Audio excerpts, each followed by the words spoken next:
Muy buenos días con todos. Iniciaremos hoy la clase de biología con algún repaso sobre los temas 5, 6, 7 y 8. El tema 5, perteneciente a los lípidos, y sabemos que los lípidos son biomoléculas ternarias compuestas fundamentalmente por carbono, hidrógeno, en menor proporción el oxígeno, a veces tienen fósforo y nitrógeno. Ellos son insolubles en agua, pero son solubles en benceno, éter y otras sustancias como el cloroformo. Ejemplo de estos lípidos pueden ser los aceites, las grasas, las ceras, entre otros. ¿Cuál es la función de los lípidos? Tienen una función protectora, que las grasas están ubicadas alrededor de algunos órganos delicados de tal manera que los protegen.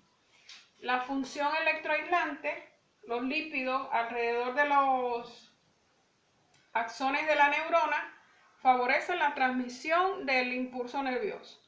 La función reguladora, ellos actúan como hormonas sexuales, como la testosterona, los estrógenos, entre otros.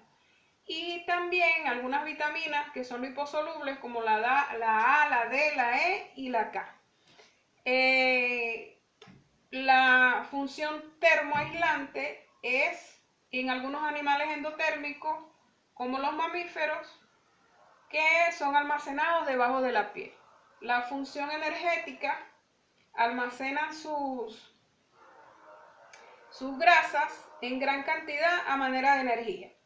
Y la función estructural, los fosfolípidos y el colesterol forman parte de la membrana celular. La unidad son los ácidos grasos. Sabemos entonces que los constituyentes principales de los lípidos son precisamente los ácidos grasos. Están formadas por una cadena carbonada más un grupo carboxilo terminal. La clasificación de los lípidos. Se clasifican entonces en lípidos comunes, lípidos complejos y lípidos derivados. Dentro de los lípidos comunes tenemos a las ceras y los triglicéridos. Los triglicéridos constituyen las grasas animales y están formadas por una molécula de glicerol y 3 ácidos grasos. Y las ceras están compuestas por un ácido graso y un alcohol. Dentro de los complejos tenemos a los fosfolípidos. Los fosfolípidos son antipáticos, es decir, que tienen una gran zona polar hidrófila constituida por el fosfato y una sola polar hidrófila constituida por ácidos grasos. Gracias a esa propiedad pueden formar las bicapas de la membrana celular. Los lípidos derivados pueden ser esteroides, su estructura es completamente diferente a los anteriores. Todos los esteroides son derivados del ciclopentano perhidrofenantreno y un ejemplo de ello es el colesterol. Hablemos un poco sobre las proteínas. Las proteínas son macromoléculas formadas por carbono, hidrógeno, oxígeno y nitrógeno. Además, pueden contener azufre, fósforo y hierro. Las proteínas están constituidas por unidades llamadas aminoácidos y son las biomoléculas más abundantes de la célula. La unidad, sabemos entonces que son los aminoácidos, que están compuestas de hidrógeno y carbono. Tienen en sus extremos el grupo amino, el grupo carboxilo y además presentan un grupo lateral llamado R. Se representa de esta manera: el grupo amino, el grupo lateral llamado grupo R y el grupo carboxilo. Clasificación de las proteínas. Las proteínas se clasifican en aloproteínas y heteroproteínas. Las heteroproteínas están formadas por una fracción de proteína y una fracción no proteica llamado grupo proteico. Dentro de las heteroproteínas tenemos a las glucoproteínas, que son anticuerpos, interferones, ribonucleasas, y la hormona LH, que es la glucosa. Las lipoproteínas son el colesterol y los triglicéridos. Las hemoproteínas son la hemoglobina, los citocromos y la mioglobina. Las metaloproteínas tenemos la hemocianina.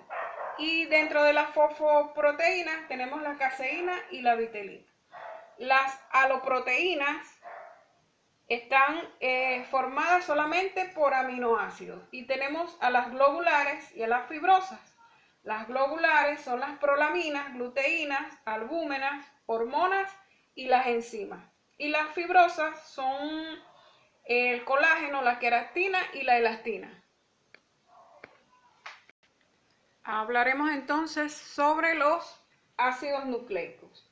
Se llaman así porque fueron encontrados en el núcleo celular en las células de Purkinje. Los ácidos nucleicos son macromoléculas formadas por carbono, hidrógeno, oxígeno, nitrógeno y fósforo. Su unidad son los nucleótidos. Están constituidos por unidades llamadas nucleótidos que se unen mediante enlace fosfodiéster.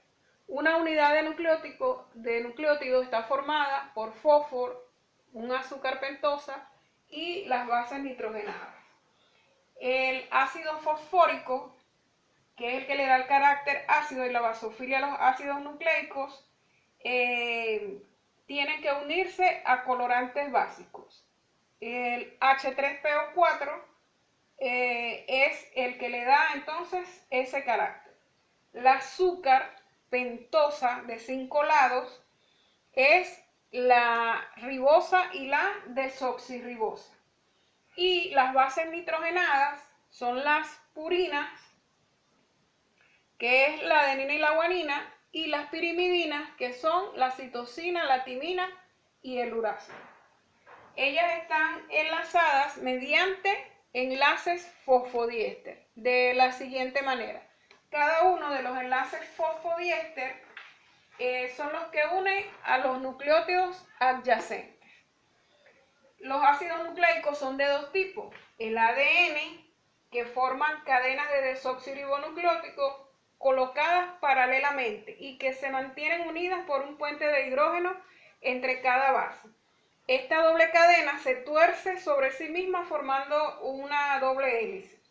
El ADN está formada por una azúcar pentosa, que es la desoxirribosa, el ácido fosfórico y las bases nitrogenadas, adenina, guanina, citosina y timina. Sabemos entonces que en el ADN es que se realizan todos los procesos para construir las estructuras de un ser vivo y es donde contiene la información hereditaria.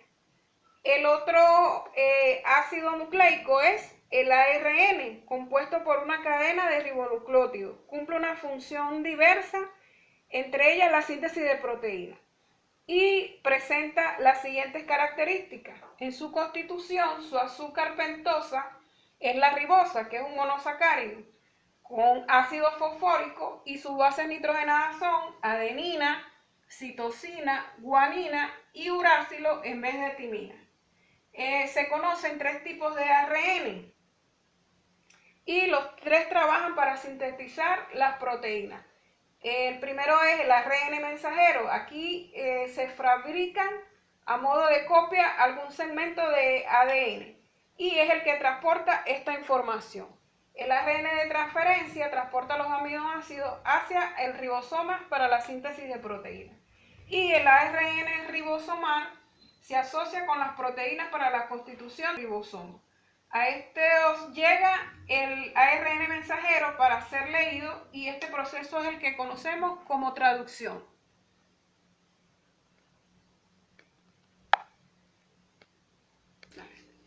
A manera de ejercicio tenemos acá una cadena complementaria de ADN. Como sabemos, las bases se complementan una con otra. Vamos a ver a continuación. La citosina se complementa con la guanina, la adenina con la timina. La timina, sabemos que su complementaria es la adenina. Citosina con guanina, citosina con guanina, guanina con citosina, citosina con guanina, adenina con timina, guanina con citosina, citosina con guanina, adenina con timina, al contrario, timina con adenina, citosina con guanina y adenina con timina. Entonces ya tenemos allí la cadena complementaria a manera de ejercicio. Seguimos entonces con citología. Sabemos que la citología es la ciencia que estudia a la célula. A manera de historia, Robert Hooke fue o es el padre de la citología. Observó células muertas en corcho en el año de 1665. Él fue quien dio el nombre a las células como célula. Entonces, como definición, decimos que la célula es la unidad mínima anatómica, fisiológica y genética de todos los seres vivos. La clasificación. Sabemos entonces que existen varios criterios para clasificar la célula.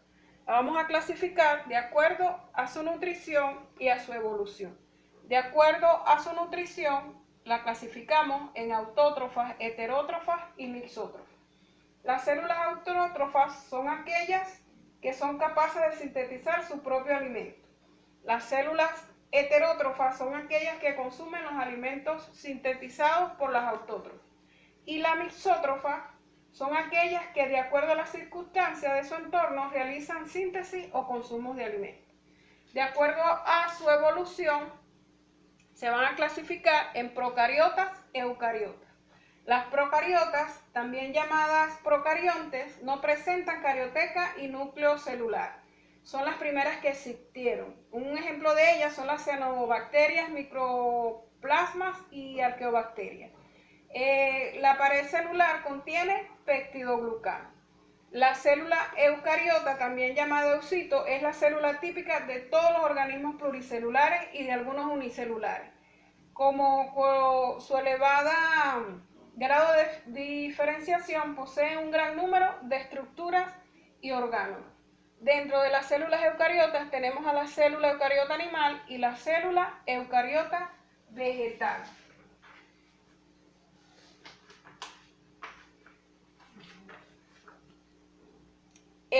Las células procariotas también, su ADN es circular, miden más de 10 micras, se encuentran en los dominios de bacterias, cianobacterias y arqueobacterias.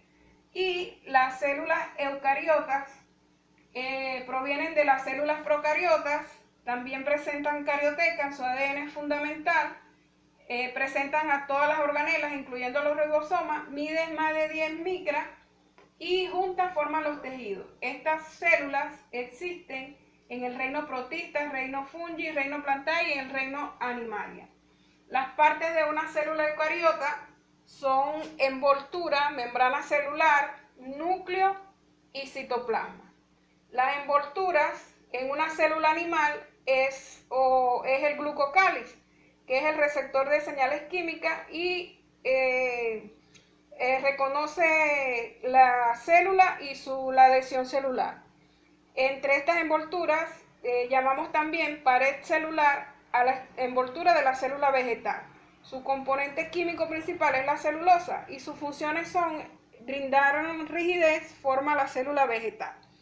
La membrana citoplasmática o celular es una asociación supramolecular que forma una doble capa que envuelve al citoplasma. Es permeable y selectiva. Tiene una representación esquemática como mosaico fluido que fue propuesta por Nicolás y Singer. La estructura de la membrana está formada por lípidos, proteínas y proteínas integrales y glucoproteínas. En los objetivos anteriores estudiaremos entonces al núcleo y al citoplasma. Te dejo entonces la siguiente clase a manera de repaso. Nos vemos hasta la próxima clase.